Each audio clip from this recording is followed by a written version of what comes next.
Hello everyone, welcome to Magnet Brains. मैं आपकी Hindi educator Rupali Verma. तो बात हम कर रहे हैं क्लास 9th के स्टूडेंट्स के लिए और क्लास 9th के लिए जो इस सेशन यानी कि 2026 और 7 में जो सबसे बड़ा चेंज हुआ है वो हुआ है उनका पूरा सिलेबस चेंज हो जाना और क्लास 9th की बुक भी चेंज हो गई। तो देखिए, हमने बुक तो शुरू कर दी और अभी तक हम आपको 4 चैप्टर पढ़ा चुके हैं। आज हम शुरू कर रहे हैं अपना 5वां चैप्टर जो कि है एक यात्रा वृत्तांत। ये यात्रा कर रहे हैं मोहन राकेश जी और कहाँ की? कन्याकुमारी की यात्रा करी है इन्होंने। कन्याकुमारी यानी कि दक्षिणी शोर का आखिरी स्थान कहलाता है वो, आखिरी पत्थर, इसीलिए इसको कहा गया आखिरी चट्टान तक। ठीक है ना, इस चैप्टर का नाम ही आखिरी चट्टान तक। तो देखिए, यात्रा हमने कहा कि गद्य साहित्य में कई विधाएं होती, जैसे अभी तक हमने 4 चैप्टर पढ़े, तो 4 चैप्टर में आपने 2 तो कहानियां पढ़ी और आपने साथ ही साथ एक जो पढ़ा, जैसे पहला 2 बैलों की कथा थी वो हम लोगों ने कहानी ली, संवादहीन भी एक कहानी ही थी। फिर उसके बाद हमने एक साक्षात्कार पढ़ा, है कि नहीं, यतीन्द्र मिश्र वाला। तो इस तरीके से आप अलग अलग, एक निबंध भी पढ़ा, क्या लिखूं। तो अब उसी तरीके से एक और विधा हमारे सामने आई है, वो है यात्रा वृत्तांत। अब यात्रा वृत्तांत 2 तरीके से लिखा जाता है। अब इसको समझिए कैसे लिखा जाता है। 2 तरीके का यात्रा वृत्तांत होता है। पहला होता है जैसे हम कहीं पर भी गए, जहाँ से हमारी यात्रा शुरू हो रही है, हम पूरा दिन हमने किया और रात में हमने क्या क्या चीज़ें देखी, क्या क्या किया, उसे हम day by day, day 1, day 2, day 3 के हिसाब से लिख दें। ठीक है। दूसरा ये होता है कि हमने पूरी यात्रा कर ली और यात्रा करके जब हम घर वापस आ जाएं तो उस पूरी यात्रा को मेमोराइज और समराइज करके हम उसे लिख देते हैं। ठीक है। तो ये 2 तरह से यात्रा वृत्तांत को लिखा जाता है, लेकिन सबसे बेस्ट जो यात्रा वृत्तांत लिखने का तरीका है वो है डे बाय डे का। यानी कि पहले दिन आपने कैसे यात्रा शुरू करी, आपने क्या क्या खास स्थान देखे, आपने कैसे ट्रैवल किया, या किसी खास व्यक्ति से मिले, या बहुत बड़ी शख्सियत से मिले, या कोई भी ऐसा प्लेस, जो भी चीज़ें होती हैं, आप पूरा दिन में जो कुछ खास घटा होता है वो हम लिखते हैं। तो बिल्कुल बेहतरीन तरीका यात्रा वृत्तांत का यही होता है। ठीक है। तो चलिए, आज हम करने जा रहे हैं क्या, कक्षा 9वीं हिंदी गंगा का आखिरी चट्टान तक, पाठ 5 का गद्यखंड का 5वां पाठ है। इसमें हम 2 चीज़ें पढ़ेंगे। पहली चीज़ लेखक परिचय और दूसरी चीज़ हमारे पास में जो आएगा वो है पाठ का सार। ठीक है। लेखक परिचय हर एक चैप्टर का पढ़ना जरूरी है, हमेशा ध्यान रखना। बहुत सारे बच्चे मुझसे कमेंट करते हैं, क्या मैम एग्जाम में ये आता है? देखिए, एग्जाम में आए या ना आए, लेकिन मान के चलिए आगे आपके कॉम्पिटिटिव एग्जाम में ज़रूर आएगा। तो आपको एक छोटी सी टिप मैं देती हूँ। आप जो है, वैसे तो आप क्लास 9th में हो, लेकिन क्लास 6th से अगर आपको मिल जाएं बुक्स जो NCERT की हैं, 5th से 6th से, तो आपके जितने भी राइटर आ रहे हैं उन राइटर का नेम, जन्म आपका जो उनकी जन्म तिथि होती है, उनका जन्म स्थान होता है, उनकी मृत्यु डेट जो होती है, उनकी मृत्यु का दिनांक होता है, उनकी कुछ क्या कहते हैं जो रचनाएं होती हैं वो, उनको जो पुरस्कार मिले वो, और अगर कवि या लेखक का कोई उपनाम है तो ये सारी चीज़ें एक ग्राफ में आप बनाते चलो। क्यों? क्योंकि जब आगे चल के आप 12th के बाद किसी भी कॉम्पिटिटिव एग्जाम में बैठोगे जिसमें हिंदी आएगी, तो उसके लिए याद रखो ये सारी चीज़ें आपको पता होनी चाहिए। और अगर आप अभी से इस चीज़ के लिए मेहनत करोगे ना, तो उस समय जाके आपको इतनी परेशानी का सामना नहीं करना पड़ेगा, क्योंकि तब ये सारी चीज़ें ढूंढना करना बहुत बड़ी बात हो जाती है। ठीक है। चलिए, तो शुरू करते हैं। सबसे पहले लेखक परिचय। लेखक है हमारे मोहन राकेश। आप उन्हें इस तरीके से देख भी सकते हो, क्योंकि ज़रूरी नहीं हो सिर्फ नाम पता हो, उन्हें बाय फेस भी जानना चाहिए। हिंदी साहित्य के बहुमुखी रचनाकार मोहन राकेश का जन्म सन 1925 में अमृतसर, पंजाब में हुआ। ठीक है। कहाँ हुआ? 1925 में अमृतसर में, पंजाब में। उन्होंने कहानी, उपन्यास, नाटक, डायरी लेखन, यात्रा वृत्तांत आदि अनेक विधाओं में साहित्य सृजन किया है। उनकी प्रमुख रचनाएं हैं आषाढ़ का एक दिन, लहरों के राजहंस, आधे अधूरे, ये हैं इनके नाटक। फिर आते हैं अंधेरे बंद कमरे, अंतराल, ना आने वाला कल, ये इनके उपन्यास यानी कि नॉवेल हैं। क्वार्टर तथा अन्य कहानियां, नए बादल, बारिश तथा अन्य कहानियां, ये इनकी कहानी संग्रह हैं। फिर आते हैं मोहन राकेश की डायरी, ये इनका डायरी लेखन है। याद रखिए, डायरी लिखने का तरीका हम आपसे इससे पहले भी एक चैप्टर पहले हम आपको बता चुके हैं कि डायरी किस तरीके से लिखी जाती है, जिसको हम हिंदी में दैनंदिनी कहते हैं। आखिरी चट्टान तक, ये इनका यात्रा वृत्तांत इत्यादि। आषाढ़ का एक दिन नाटक के लिए इन्हें संगीत नाटक अकादमी पुरस्कार से सम्मानित किया गया था। अब देखो दिया है सिंपल, संगीत नाटक अकादमी से पुरस्कार मिला। कुछ समय तक उन्होंने सारिका नामक हिंदी पत्रिका का संपादन भी किया। उनके लेखन में भावों की गहराई के साथ साथ आधुनिक जीवन की जटिलताओं और मानवीय संवेदनाओं का सूक्ष्म अंकन मिलता है। सन 1972 को 48 वर्ष की अल्पायु में इनका निधन हो गया, यानी कि सिर्फ मात्र 48 वर्ष के थे तब इनका निधन हो गया। कब? 1972 में। 1925 में इनकी जन्म हुआ और 1972 में इनकी मृत्यु हो गई। तो चलिए शुरू करें, देखें ये यात्रा वृत्तांत, घूमने में कितना मजा आता है हम लोगों को। क्या है? कन्याकुमारी सुनहरे सूर्योदय और सूर्यास्त की भूमि। याद रखना, यहाँ सूर्यास्त भी बहुत खूबसूरत है और सूर्य उदय भी बहुत है। ठीक है। केप होटल के आगे बने बाथ टैंक के बाईं तरफ समुद्र के अंदर से उभरी स्याह चट्टानों में से एक पर खड़ा होकर मैं देर तक भारत के स्थल भाग की आखिरी चट्टान देखता रहा। पृष्ठभूमि में कन्याकुमारी के मंदिर की लाल और सफेद लकीरें चमक रही थीं। अरब सागर, हिंद महासागर और बंगाल की खाड़ी इन तीनों का संगम स्थल भी इसी वह चट्टान है जिस पर कभी स्वामी विवेकानंद ने समाधि ली थी। हर तरफ से पानी की मार सहती हुई स्वयं की सामर्थ्य सी लग रही है, यानी कि खुद जैसे लग रहा है वो चट्टान ने समाधि ली हुई है। हिंद महासागर की ऊंची ऊंची लहरें मेरे आसपास की स्याह चट्टानों से टकरा रही हैं। बल खाती लहरें रास्ते की नुकीली चट्टानों से कटती हुई आती थी, जिससे उनके ऊपर चूरा बूंदों की जालियां बन जाती थी। चलिए अब यहाँ पर बताते हैं, जो कन्याकुमारी में जिस होटल में वो ठहरे थे वो था केप होटल। केप होटल के आगे एक चट्टान पे वो खड़े होकर उस आखिरी चट्टान को देख रहे हैं जहाँ पर कभी स्वामी विवेकानंद ने बैठकर जो है साधना करी थी। वो चट्टान एक ऐसी जगह पर है जहाँ पर 3 चीज़ें मिलती हैं, अरब सागर, हिंद महासागर और बंगाल की खाड़ी। तीनों तरफ से जो है उस समुद्र की अलग अलग वेवलेंथ्स जो हैं उन पत्थर से टकरा रही हैं, लेकिन जहाँ पर हमारे लेखक खड़े उस चट्टान को निहार रहे हैं वहाँ से लगने वाली जो लहरें हैं वो कहाँ की हैं? हिंद महासागर की हैं। अब हिंद महासागर से जो लहरें उठ रही हैं वो उस चट्टान पे लग रही हैं जहाँ हमारे लेखक खड़े, वहाँ से दूर है वो चट्टान जिसकी वो बात कर रहे हैं। समझना, ठीक है? इसको आप एक चित्र बनाओ, जहाँ खड़े हैं उससे सामने दूर है वो चट्टान जहाँ स्वामी विवेकानंद बैठे थे, और वहाँ पर 3 समुद्र की, ठीक है, 3 समुद्र जो है के जो लहरें हैं वो टकरा रही हैं, और जहाँ लेखक खड़े हैं वहाँ सिर्फ हिंद महासागर की टकरा रही है। ठीक, चलिए आगे बनते हैं। मैं देख रहा था, अपनी पूरी चेतना से महसूस कर रहा था शक्ति का विस्तार, विस्तार की शक्ति, शक्ति का विस्तार यानी कि किस तरीके से वहां पर इतनी बड़ी शक्ति फैली थी, और विस्तार की शक्ति यानी कि इतने बड़े समुद्र की कितनी शक्ति होती है इसको। तीनों तरफ से क्षितिज तक पानी ही पानी था, यानी कि जिधर देखो पानी, भाई तीनों तरफ तो भाई 3, अगर अरब सागर, हिंद महासागर और बंगाल खाड़ी बात करेंगे तो एक तरफ पृथ्वी है और 3 तरफ समुद्र है। आप जिधर देख लो, सामने देखो, इधर देखो, उधर देखो, फिर भी सामने का क्षितिज हिंद महासागर का अपेक्षाया अधिक दूर और अधिक गहरा जान पड़ता था। लगता था कि उस ओर दूसरा छोर है ही नहीं, यानी हिंद महासागर इतना लंबा जो सामने की तरफ से लग रहा कि बहुत इतना दूर है, क्योंकि भाई देखिए अगर हम अपने मैप में देखेंगे तो जो साउथ के साथ में यानी कि हिंद महासागर की तरफ जो क्या कहते हैं समुद्र है, वो हम लोग को पता है कि उसके आगे जो है पूरा अनंत समुद्र है। ठीक है, अब अगर हम इसको इस तरफ से देखें, इस तरफ तो इधर और इधर तो तब भी जमीनी क्षेत्र हैं, ठीक है ना। फिर आ जाते हैं, तीनों ओर से क्षितिज को आंखों में समेटता मैं कुछ देर भूला रहा कि मैं हूं, एक जीवित व्यक्ति, दूर से आया यात्री, एक दर्शक, उस दृश्य के बीच में जैसे दृश्य का एक हिस्सा बनकर खड़ा रहा। बड़ी बड़ी चट्टानों के बीच एक छोटी सी चट्टान।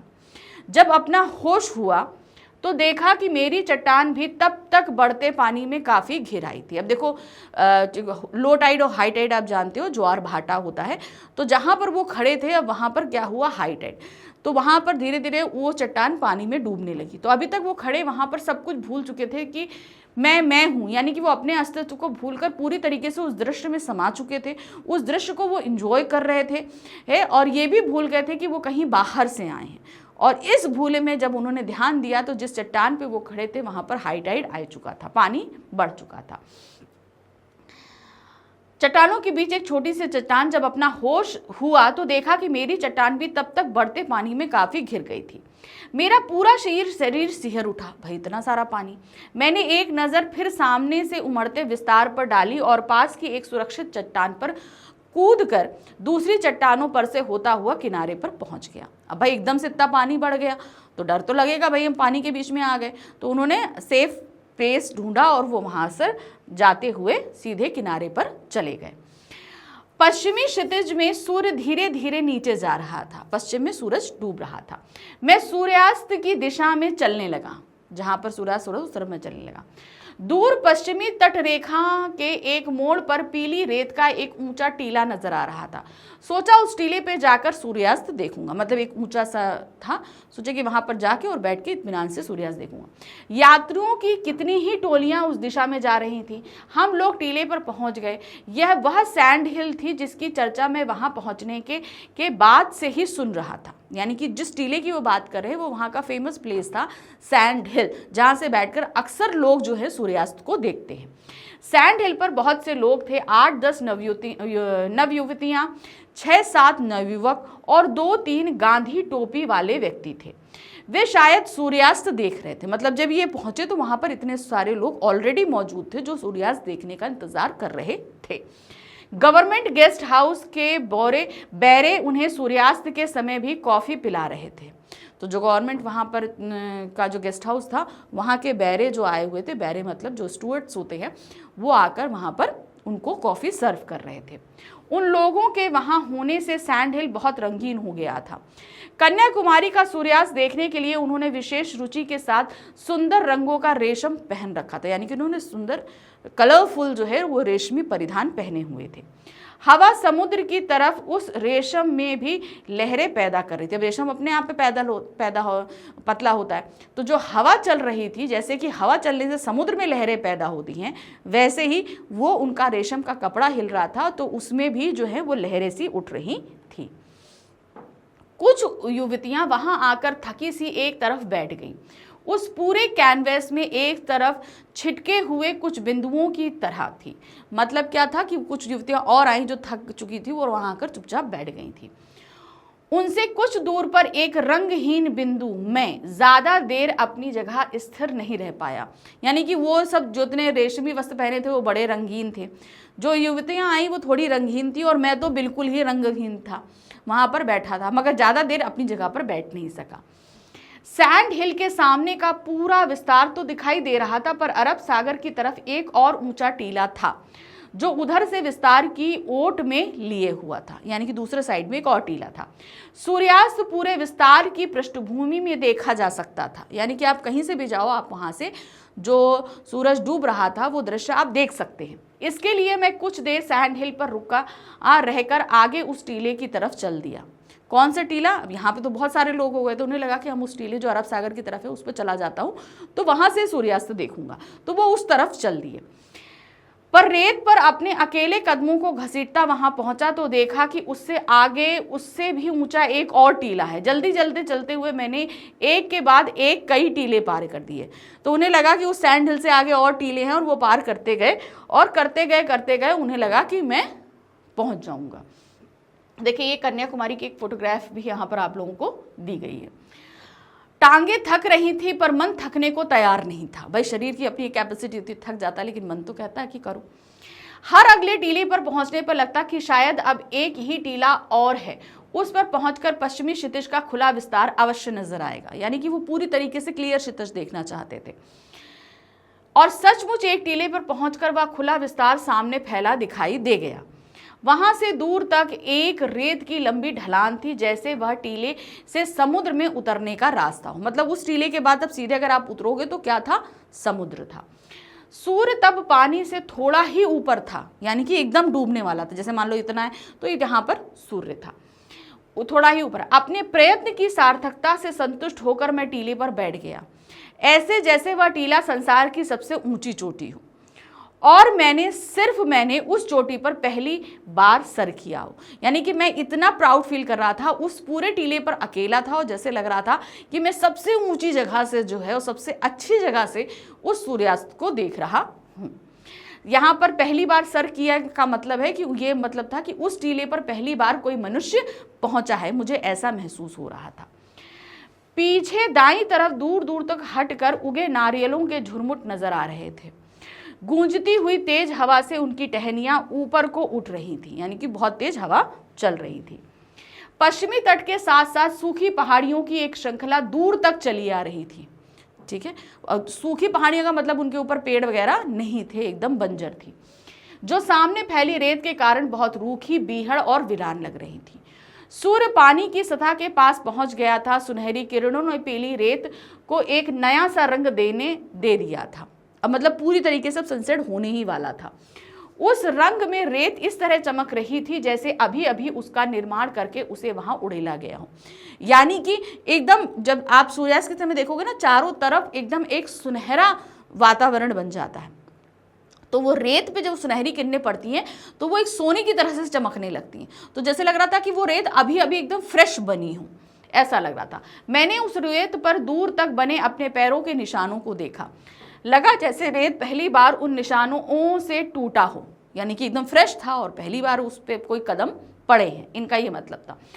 इनसे मन में एक सिहरन भी हुई, हल्की उदासी भी घिराई कि हाँ, मैंने कितना गलत काम कर दिया, मैंने जो है इतने सुंदर रेत को मैंने उसको नुकसान पहुंचा दिया, ऐसा उन्हें लगा। सूर्य का गोला पानी की सतह से छू गया, यानी कि पूरी तरीके से सूर्य जो है वो पानी की सतह से टच कर गया। पानी पर दूर तक सोना ही सोना दुल गया, यानी कि क्या हुआ, एकदम गोल्डन जिसे हम बोलते हैं वो सिनेरियो हो गया। पर वह रंग इतनी जल्दी जल्दी बदल रहा था कि किसी भी एक क्षण के लिए उसे एक नाम दे सकना असंभव था, क्योंकि सूरज बहुत तेजी से डूब रहा था। ये प्रक्रिया इतनी तेजी से हो रही थी कि हर परिदृश्य को व्याख्या करना, उसे नाम देना, ये पॉसिबल नहीं था। सूर्य का गोला जैसे एक बेबसी से पानी के लावे में डूबता जा रहा था। धीरे धीरे वह पूरा डूब गया, यानी कि अंत में क्या हुआ, पूरा सूर्यास्त हो गया। अब सूर्य दिखाई नहीं दे रहा था और कुछ क्षण पहले जहां सोना बह रहा था अब वहां लहू बहता नजर आ रहा था, क्योंकि जब सूरज डूब जाता है तो क्या हो जाता है, अपने पीछे लालिमा छोड़ जाता है। तो लालिमा कैसी होती, पूरा लाल लाल। तो अभी जहां सुनहरा दिख रहा था अब वहां चारों तरफ लहू बह रहा, यानी कि लालिमा फैली हुई थी। कुछ और क्षण बीतते पर वह लहू भी धीरे धीरे बैजनी से काला पड़ गया, यानी कि धीरे धीरे क्या हुआ, पर्पल हुआ, पर्पल से ब्लैक हुआ और पूरी तरीके से अंधेरा छा गया, क्योंकि सूरज तो डूब गया था। मैंने फिर एक बार मुड़कर दाईं तरफ पीछे देख लिया। नारियलों की टहनियां उसी तरह हवा में ऊपर उठी थी।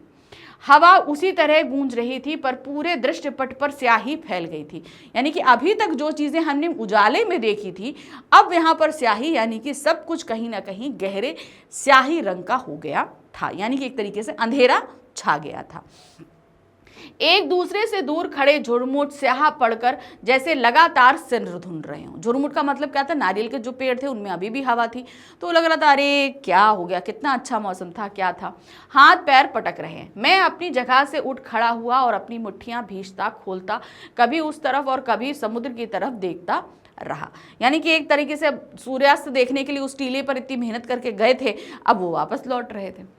अचानक ख्याल आया मुझे वहां से लौट कर भी जाना है। इस ख्याल से ही शरीर में कपकपी भर गई, क्योंकि इतना दूर सैंड हिल से वो चलते हुए अकेले आए थे, तब उजाला था, अब उन्हें अंधेरे में लौटते हुए जाना था।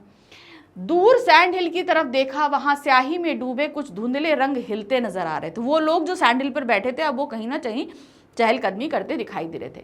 मैंने रंगों को पहचानने की कोशिश की, पर इतनी दूर से आकृतियों को अलग अलग कर सकना संभव नहीं था, यानी कि कितने लोग हैं ये हम आइडेंटिफाई नहीं कर पा रहे थे। मेरे उन रंगों के बीच स्याह पड़ती रेत के कितने ही टीले थे। अब वो सैंड हिल से कितने सारे टीले पार करते हुए उस टीले पे आए थे, तो बीच में सैंड हिल से लेकर और जिस टीले पर हमारे लेखक मोहन राकेश जी थे उसके बीच बहुत सारे टीले थे। उन सब टीलों को पार करके जा सकूंगा, यानी कि क्या कितने टीले थे। मन में डर समाने लगा कि क्या अंधेरा होने से पहले मैं उन सब टीलों को पार करके जा सकूंगा, यानी कि अभी तो थोड़ा डार्कनेस हुई है, अभी पूरी तरह अंधेरा नहीं हुआ था, तो क्या मैं जब तक अंधेरा होगा तब तक सारे टीले पार कर सकूंगा, तो शायद रेत में ही भटकता रह जाऊंगा। इसीलिए सोचा बेहतर है नीचे समुद्र तट पर उतर जाऊं। तट का रास्ता निश्चित रूप से कैंप होटल के सामने तक ले जाएगा। निर्णय तुरंत करना था, इसलिए बिना और सोचे मैं रेत पर बैठकर नीचे तट की तरफ फिसल गया। मतलब उन्होंने बोला कि भाई इन टीलों को पार करने से अच्छा है कि अपन तट पे उतर जाएं। तो तट पे किनारे किनारे चलते जाएंगे, तो उनका होटल भी किनारे पे था, तो चलते चलते वो वहां पहुंच जाएंगे, भटकने का डर नहीं रहेगा। पर तट पर पहुंचकर फिर कुछ क्षण बढ़ते अंधेरे की बात भूल रहा। कारण था तट पर रेता। यूं पहले भी समुद्र तट पर कई कई रंगों की रेत देखी है, सुरमई, खाकी, पीली, लाल, मगर जैसा रंग उस रेत में था वैसे मैंने कभी भी कहीं रेत में नहीं देखा था। कितने ही अनाम रंग थे वे, एक एक इंच पर एक एक दूसरे से अलग, और एक एक रंग कई कई रंगों की झलक थी। यानी कि उन्होंने अलग अलग तटों की यात्रा की थी और हर तट पर उन्होंने अलग अलग तरह के रेत देखी थी। लेकिन यहाँ पर वो पहुंचकर बड़ा उनको आश्चर्य हुआ, क्योंकि तट के हर एक इंच पर रेत की रंग बदल रहा था। काली घटा और घनी लाल आंधी को मिलाकर रेत के आकार में ढाल देने से रंगों में जितनी तरह के अलग अलग सम्मिश्रण पाए जा सकते हैं वे सब वहां थे, यानी कि वेरिएशन ऑफ कलर्स। फिर उसके बाद और उनके अतिरिक्त भी बहुत से रंग थे। मैंने कई अलग अलग रंगों की रेत को हाथ में लेकर देखा और मसलकर नीचे गिर जाने दिया। जिन रंगों को हाथों से नहीं छू सका उन्हें पैरों से मसल दिया। यानी कि इतने जब कलर देखे तो हाथ से छूने का मन किया, तो उन्होंने वो सारी रेतों को हाथ से छू के देखा और बहुत सारी रेतों को अपने कदमों से भी वो रगड़ते हुए आगे बढ़ते रहे। मन था कि किसी तरह हर रंग की थोड़ी रेत अपने पास रख लूं। अब जाहिर सी बात है, जब हम लोग इससे देखते हैं तो मन करता है कि थोड़ा सा तो रख ही लो, पर उसका कोई उपाय नहीं था। यह सोचकर कि फिर किसी दिन आकर उस रेत को बटोरूंगा, मैं उदास मन से वहां से आगे चल दिया। समुद्र में पानी बढ़ रहा था, तट की चौड़ाई धीरे धीरे कम होती जा रही थी। ठीक है, क्योंकि भाई हाई टाइड आएगा तो क्या होगा, पानी बढ़ेगा और समुद्र तट जो है वो छोटा होता जाएगा। समुद्र में पानी बढ़ रहा था, तट की चौड़ाई धीरे धीरे कम होती जा रही थी। एक लहर मेरे पैरों को भिगो गई तो सहसा मुझे खतरे का एहसास हुआ। मैं जल्दी जल्दी चलने लगा। तट का सिर्फ 3-3, 4-4 फुट हिस्सा पानी से बाहर था, मतलब बाकी अब हाई टाइड आ चुका था। लग रहा था कि जल्दी ही पानी उसे भी अपने अंदर समा लेगा। एक बार सोचा कि खड़ी रेत से होकर फिर ऊपर चला जाऊं, क्योंकि आगे था, तो उन्हें लगा कि जो रेत ऊपर टीले में है उसमें चला जाऊं और फिर ऐसे करके चला जाऊं। ये चीज उन्होंने सोची, पर वह स्याह पड़ती रेत इस तरह दीवार की तरह उठ रही थी, उस रास्ते ऊपर जाने की कोशिश करना भी बेकार था। मेरे मन में खतरा बढ़ गया और मैं दौड़ने लगा। अब इसको ऐसे समझिए, जैसे ये तट है, अब जब मान लीजिए इतना तट है, तो जब हाई टाइड होगा तो क्या होगा, धीरे धीरे पानी बढ़ता जाएगा और तट छोटा होता जाएगा। अब इसके बाद क्या था, वो ऊंची ऊंची रेत के टीले थे, तो लेखक का मन किया कि उस रेत के टीले पर चढ़ जाऊं, लेकिन रात के समय वो टीले जो हैं वो एक काली दीवार की तरह लग रहे थे, और इधर क्या था, पानी बढ़ रहा था और तट कम हो रहा था। तो उन्होंने क्या किया, आखिर में ये सोचा कि अब मैं चलने की बजाय दौड़ लगाना शुरू करता हूं ताकि जल्दी से अपने होटल तक पहुंच जाऊं। 2-1 और लहरें पैरों के नीचे तक आकर लौट गईं। मैंने जूता उतारकर हाथ में ले लिया। एक ऊंची लहर से बचकर इस तरह दौड़ा जैसे सचमुच वह मुझे अपनी ये लपेट में लेने आ रही है। भाई कुछ लहरें तो धीमे आती हैं, मगर कुछ लहरें तो बहुत तेज आती हैं, तो उन्हें लगा कि कहीं ऐसा ना हो मुझे लपेट ले। सामने एक ऊंची चट्टान थी। वक्त पर अपने को संभालने की कोशिश की, फिर भी उससे टकरा गया। बाहों पर हल्की खरोच आ गई, पर ज्यादा चोट नहीं लगी। चट्टान पानी के अंदर तक चली गई। उसे बचाकर आगे जाने के लिए पानी से उतरना आवश्यक था। अब जो चट्टान थी वो आई, उसने जब लहर चली तो उसने हमको धक्का दिया, गिरा तो थोड़ा चोट लगा, लेकिन अब पानी वापस उतरने में भी तो टाइम चाहिए, जब वो उतरेगा तब ये आगे बढ़ेंगे। पर उस समय पानी की तरफ पांव बढ़ाने का मेरा साहस नहीं हुआ और मैं चट्टान की नोकों पर पैर रखता किसी तरह उसके ऊपर पहुंच गया। अब उन्होंने क्या तरीका अपनाया कि अब वो चट्टानों पर चलने लगे। सोचा नीचे खड़े रहने की अपेक्षा वहां अधिक सुरक्षित होगा, यानी कि नीचे खड़े रहें, वहां पर पानी आएगा तो ज्यादा चोट करेगा, अगर हम चट्टान पे रहेंगे तो हमें इतनी चोट नहीं आएगी। पर ऊपर पहुंचकर लगा जैसे मेरे साथ एक मजाक किया गया है। चट्टान के उस पार तट का खुला फैलाव था। यानी कि जब वो चट्टान पर चढ़े तो उन्होंने देखा, जिससे वो इतना डर रहे थे कि हाई टाइड से टूट जाएगा, उन्होंने चट्टान के बाद देखा तो एक पूरा खुला हुआ तट था। वो चाहते तो उस पर चले जाते। लगभग 100 फुट का, कितने ही लोग वहां टहल रहे थे। ऊपर सड़क पर जाने के लिए वहां से रास्ता भी बना था। मन से डर निकल जाने से मुझे अपने आप काफी हल्का लगा और मैं चट्टान के नीचे कूद गया। यानी कि जिस चट्टान पे वो चढ़े थे, दूसरी तरफ जहां पर एरिया था वो वहां पर कूद गए और वो जो इतने सारे लोग टहल रहे थे वो उस तरफ हो गए। रात केप होटल का लॉन, अब यहाँ पे परिदृश्य चेंज हुआ। वो वहाँ पर उन्होंने जो चीज़ स्ट्रगल किया बताया। अब रात में वो अपने होटल जब पहुँच गए तो केप होटल के लॉन में बैठे हुए थे। वहाँ का दृश्य है, अंधेरे में हिंद महासागर को काटती कुछ स्याह लकीरें, एक पौधे की टहनियाँ, नीचे सड़क पर टॉर्च जलाता बुझाता एक आदमी। पहले होता था ना भाई, जहाज़ों को दिखाने के लिए होता था, तो वो दिखा रहा था। दक्षिण पूर्व के क्षितिज में एक जहाज की मध्यम सी रोशनी दिखाई दे रही थी कि दूर से एक जहाज चलकर आ रहा है। सूर्योदय हुआ। रात में उन्होंने बताया कि उन्होंने जब लॉन में बैठे तो ये देखा। फिर उसके बाद जब सुबह उजाला हो गया, अब नेक्स्ट डे हम 8 आदमी विवेकानंद चट्टान पर बैठे थे। वही चट्टान जहां पर विवेकानंद जी ने जो है साधना की थी, याद आया ना, जो स्टार्टिंग जहां से हुई थी चैप्टर की, वहां पर। चट्टान तट से 100-125 गज आगे समुद्र के बीच जाकर है, वहां जहां बंगाल की खाड़ी की भौगोलिक सीमा समाप्त होती है। मेरे अलावा कन्याकुमारी के 3 नवयुवक थे, जिनमें से एक ग्रेजुएट था। 4 मल्लाह थे जो एक छोटी सी महुआ नाव में हमें वहाँ लाए थे। भाई आजकल तो बहुत ज़्यादा पर्यटन फैल गया, तो अब तो वहाँ पे बहुत कुछ चलने लगा। तो जब लेखक हमारे गए होंगे तो इतना नहीं था, और वो छोटी सी नाव में वहाँ पर पहुँचे थे।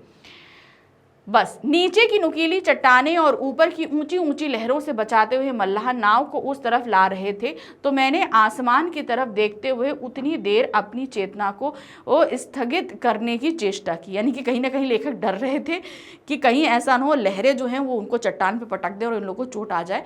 तो जब मल्लाह किनारे लगा रहे थे नाव को, तो वो आसमान की तरफ देख रहे थे और अपने आप को थोड़ा काम डाउन करने की कोशिश कर रहे थे। अपने अंदर के डर को दिखावटी उदासीनता से ढक कर रखना चाह रहे थे। यानी अंदर जो डर था उसे कहीं ना कहीं दूर रखना चाह रहे थे। पर जब चट्टान पर पहुंच गए तो डर मेरी टांगों में उतर आ गया, क्योंकि वहां बैठे हुए भी वे हल्की हल्की कांप रही थी। अब वहां जब पहुंचे तो धीरे धीरे जो है वो तब भी उनकी पैर कांप रहे थे। ग्रेजुएट नवयुवक मुझे बता रहा था कि कन्याकुमारी की 8000 की आबादी में कम से कम 400-500 शिक्षित नवयुवक ऐसे हैं जो बेकार हैं। यानी कि वहाँ पर जो है इतना कारोबार नहीं है कि वो लोग उन लोग को नौकरी मिल सके। उनमें से 100 के लगभग ग्रेजुएट हैं। उनका मुख्य धंधा नौकरियों के लिए अर्जियां देना और बैठकर आपस में बहस करना, क्योंकि कुछ काम नहीं है। जहाँ कहीं नौकरी निकलती है वहाँ पर एप्लीकेशन डाल देते हैं। वह खुद वहाँ फोटो एल्बम बेचता था। दूसरे नवयुवक भी उसी तरह से छोटे मोटे काम करते हैं। जब नौकरियां नहीं मिल रही तो जो काम छोटा मोटा मिल रहा है वो लोग कर रहे हैं। हम लोग सीपियों का गूदा खाते हैं, मतलब अंदर सीप खोदो ना तो उसके अंदर जिसको क्या बोला जाता है, सीप जो होता है वो बहुत अच्छा फूड माना जाता है। दार्शनिक सिद्धांतों पर बहस करते हैं। वह कह रहा था कि इस चट्टान में इतनी प्रेरणा तो हमें मिलती ही है। मुझे दिखाने के लिए उसने वहीं से एक सीपी लेकर उसे तोड़ा और उसका गूदा मुंह में डाल लिया। वैसे तो कहता है कि भाई क्लैम्स बोलते हैं उनको, पका के खाया जाता है, लेकिन उसने वो कच्चा ही खा लिया। ठीक। पानी और आकाश में तरह तरह के रंग झिलमिलाकर छोटे छोटे दीपों की तरह समुद्र में बिखरी स्याह चट्टानों की ओट में सूर्य उदित हो रहा था। यानी कि अब वो बहुत अर्ली मॉर्निंग पहुंचे कि जब सूरज निकला भी नहीं था, तो धीरे धीरे उन्होंने सूर्योदय का दृश्य बताया कि किस तरीके से सूरज निकल रहा था। घाट पर बहुत से लोग उगते सूरज को अर्घ देने के लिए एकत्रित थे। घाट से थोड़ा हटकर गवर्नमेंट गेस्ट हाउस के बैरे सरकारी मेहमानों को सूर्योदय के समय कॉफी पिला रहे थे। अब जो गेस्ट हाउस के जो मेहमान थे उनको वहाँ के स्टूअर्ड्स जो है कॉफ़ी ला के दे रहे थे, क्योंकि वो भी जो है वो सनराइज़ का जो एकदम बेहतरीन सीन था उसको वो देख रहे थे। 2 स्थानीय नवयुवतियाँ उन्हें अपनी टोकरियों से शंख और मालाएं दिखला रही थी। वे लोग दोनों काम साथ साथ कर रहे थे, यानी कि कॉफ़ी भी पी रहे थे और मालाएं भी देख रहे थे। मालाओं का मोल तोल और अपने ए बाइनाकुलस से सूर्य दर्शन, ठीक है। मेरा साथी अब मोहल्ले मोहल्ले के हिसाब से मुझे बेकारी के आंकड़े बता रहा था। यानी कि जो नवयुवक गया था और अभी बेकारी बता रहा था कि लोग यहाँ के जो नवयुवक हैं उनके पास काम नहीं है, अभी तक वो शहर के आंकड़े बता रहा था, पर अब धीरे धीरे वो और ज़्यादा डीपली मोहल्ले मोहल्ले का आंकड़ा बताने का तात्पर्य यहाँ पर सिर्फ प्रतीकात्मक वाक्य है। उसका कहने का उनका यहाँ पर मतलब है कि अब वो नवयुवक जो बेकारी का जो स्टैटिक्स है उस शहर में, उसे अब कुछ ज़्यादा ही डीपली और जो है उसे बताने डीपली एक्सप्लेन करने लगा था। फिर उसके बाद क्या हुआ, बहुत से कडल काक हमारे आसपास थे, जो सी ईगल्स होते हैं, सी बर्ड्स होते हैं, वो सब थे। वहाँ की बेकारी की समस्या और सूर्योदय की विशेषता, इन दोनों से वे लाग थे। यानी कि ये दृश्य मैं सुन भी रहा था कि वो व्यक्ति मुझे बता रहा है और साथ ही साथ में वो दृश्य देख भी रहा था सूर्योदय का। कन्याकुमारी के मंदिर में पूजा की घंटियां बज रही थीं। भक्तों की एक मंडली अंदर जाने से पहले मंदिर की दीवार के पास रुककर उसे प्रणाम कर रही थी। सरकारी मेहमान गेस्ट हाउस की तरफ लौट रहे थे। हमारी नाव और किनारे के बीच हल्की धूप में कई एक नावों के पाल और कडल काकों के पंख एक से चमक रहे थे। यानी कि अब सब अपने, क्योंकि सूर्योदय तो हो चुका था, जिस सीन के लिए वो सब वहाँ एकत्र थे वो सीन हो चुका, अब सभी अपने गंतव्य पे वापस जाने लगे। अब ये भी उस विवेकानंद जो रॉक थी आखिरी चट्टान, वहाँ से ये वापस अपने होटल की तरफ आने लगे। तो इनकी नाव में जो सफ़ेद पाल थे और कडल जो बर्ड्स थी उनके जो सफ़ेद पंख थे वो एक समान से प्रतीत हो रहे थे। मैं अब भी आँखों से बीच की दूरी नाप रहा था, यानी कि कितनी दूर है, क्योंकि उन्हें कहीं ना कहीं डर लग रहा था, जाते समय डर लग रहा था तो आते समय लग रहा था। मन में बसों का टाइम टेबल दोहरा रहा था, क्योंकि अभी इन्हें वापस जाना था, बस कितने बजे चलेगी, कहाँ से चलेगी, ये सारी चीज़ें दोहरा रहा था। तीसरी बस 9:40 पर, चौथी इत्ते पे, वो सारे टाइम टेबल को वो याद करने लगे। याद करना जो है ये भी दिखा रहा है कि उन्हें वापस लौटने की जल्दी थी, साथ ही साथ ये दिखा रहा था कि उन्हें कहीं ना कहीं समुद्र में डर लग रहा था और वो अपने मन को भटकाने का प्रयत्न कर रहे थे दूसरी तरफ अपना ध्यान ले जाकर। ठीक है, तो ये हमारा एक यात्रा वृत्तांत था छोटा सा, जहाँ पर हमारे मोहन राकेश जी को दो अलग अलग एक्सपीरियंस हुए। जहाँ पर रात का एक्सपीरियंस हुआ समुद्र की किनारे पर, वहीं दूसरा जो हुआ वो समुद्र में उतर कर और उनको एक्सपीरियंस हुआ। तो ये हमने चैप्टर अच्छे से पढ़ लिया। ठीक है, तो अब मिलेंगे आगे हम अपनी इसी चैप्टर के एनसीईआरटी सॉल्यूशन के साथ में। ठीक है, तब तक चैनल को लाइक करिए, सब्सक्राइब कीजिए, शेयर कीजिए। ई बुक्स या ई नोट्स चाहिए तो लिंक डिस्क्रिप्शन में दिया गया है, उसके थ्रू आप प्राप्त कर सकते हैं। हम मिलेंगे आगे। Thank you for watching, bye bye.